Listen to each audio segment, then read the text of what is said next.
Le monde sur le bord du désespoir. La pauvreté et le désespoir qui règnent dans le monde ne peuvent continuer à ignorer. Il y a 7 billions de personnes dans le monde. Presque 5 ou 6 billions vivent dans la misère et le désespoir. L'espoir est une expression fictive pour 5 ou 6 billions de gens qui vivent actuellement dans le monde. On dit souvent que l'espoir fait vivre, mais ce n'est pas pour ces gens. On dit encore que la patience est amère et son fruit est doux. C'est de les moquer parce qu'on ne peut pas exaucer à une personne qui ne peut pas ni boire ni manger à la patience. Pure et simple. C'est de la moquerie.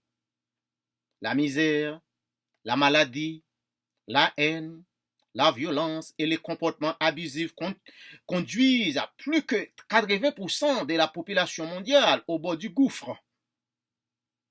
Les dirigeants politiques dans le monde, les organisations internationales font semblant qu'ils n'entendent pas les cris du désespoir provenant de ces démunis.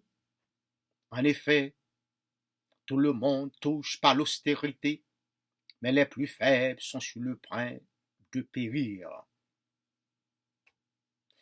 Il est choquant pour que les pays riches, les gouvernements dans le monde fassent la sourde d'oreille aux cris de la misère, la violence, la méchanceté des gens pauvres dans le monde. Ignorer l'existence de Dieu pourrait pardonner parce qu'il n'est pas visible, il n'est pas concret. Mais ignorer les cris de la misère, la violence, l'abus, la méchanceté des gens pauvres qui sont sur le point de mourir n'ont pas de pardon, n'ont pas d'excuse. Par la foi, on croit en Dieu. Mais voilà les gens qui souffrent, les gens qui sont victimes par la violence, les gens qui ont faim. Et eux, on refuse de les aider.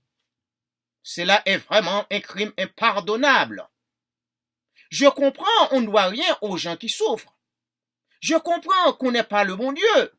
Mais nous sommes tous des êtres humains. Nous sommes tous des enfants de Dieu. Il nous a garanti la consolation dans la détresse.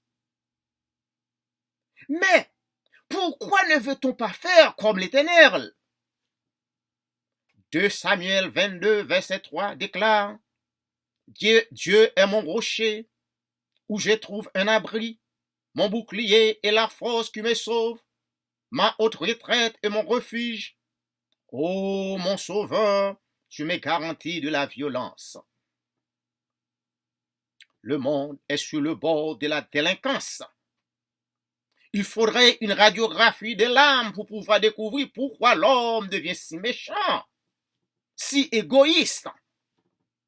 Cette radiographie pourrait expliquer pourquoi sommes-nous comme nous sommes. Pourquoi l'homme est un loup pour l'homme. Homo homini lupus est. Il est le plus ennemi de son semblable. D'après Sigmund Freud, le chef de file de la psychanalyse, la méchanceté, la violence sont innés dans l'homme.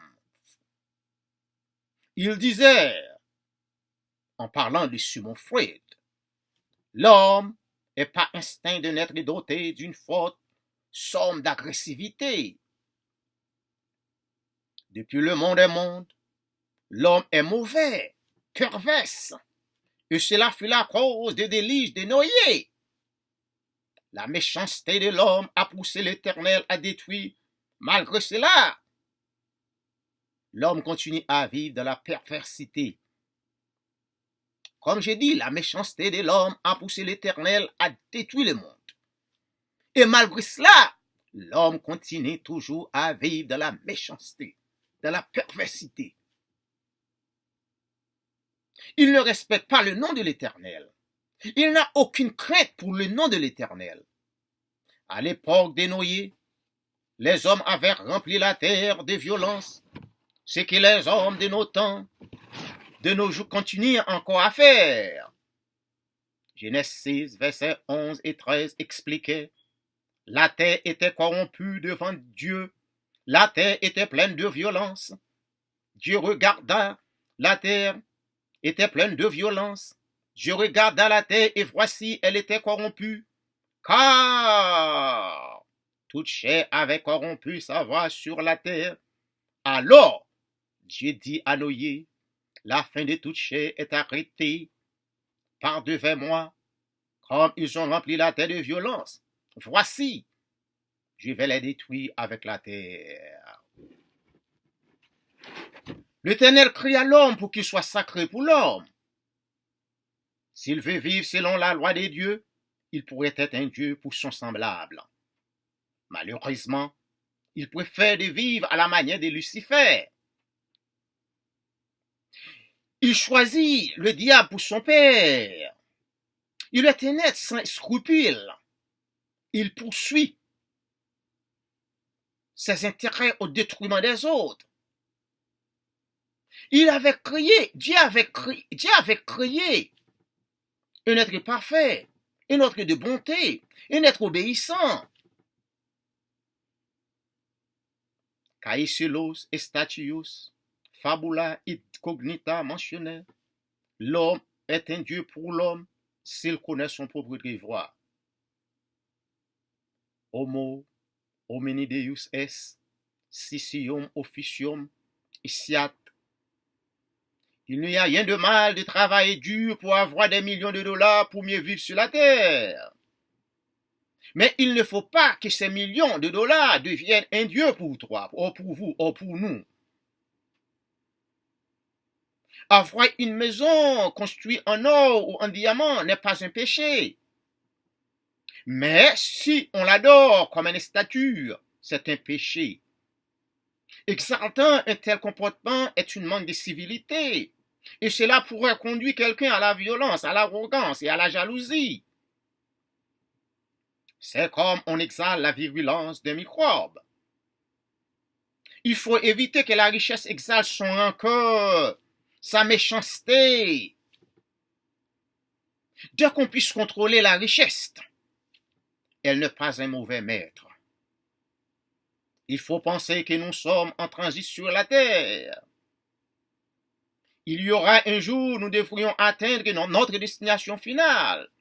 Il y aura lieu le jugement final, là où il y aura lieu le jugement final. Conséquemment, on travaille très dur pour bien vivre sur la terre, qui est une vie transitoire. Mais il sera bien intelligent de te préparer pour la vie éternelle, pour la destination finale. Là, il n'y aura pas de douleur, pas de violence, pas de la faim, pas de l'angoisse et de l'orgueil. On pourrait avoir des millions de dollars, jurer d'une bonne vie, et cela n'empêche pas à personne d'hériter la vie éternelle, le royaume des cieux.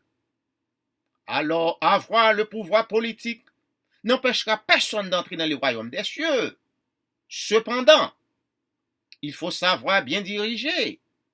Il faut diriger avec justice.